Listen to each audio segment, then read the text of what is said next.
So Raul act అంటే ఏంది, ఇందులో ఏం చేస్తారు? మామూలుగా రౌల్ యాక్ట్ ఏంటి అంటే ఒక రెస్ట్రిక్షన్ తీసుకొచ్చింది. అంటే పీపుల్ అనే వాళ్ళు ఫ్రీడమ్ మూవ్మెంట్స్ చేయకుండా, అసలు గవర్నమెంట్ అగ్నిస్ట్ గా పోకుండా ఉండడానికి కొన్ని రెస్ట్రిక్షన్ తీసుకొచ్చింది. అసలు ఏ రెస్ట్రిక్షన్స్ అనేటివి యాక్ట్ లో ఉన్నాయి?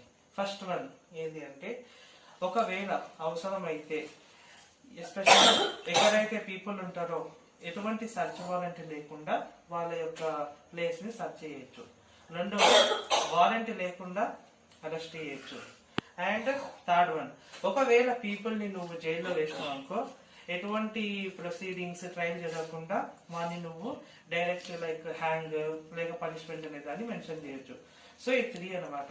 అంటే వారెంట్ ఇష్యూ చేయకుండా అరెస్ట్ చేయడం కానీ, ఒక ప్లేస్ ని సర్చ్ చేయడం కానీ.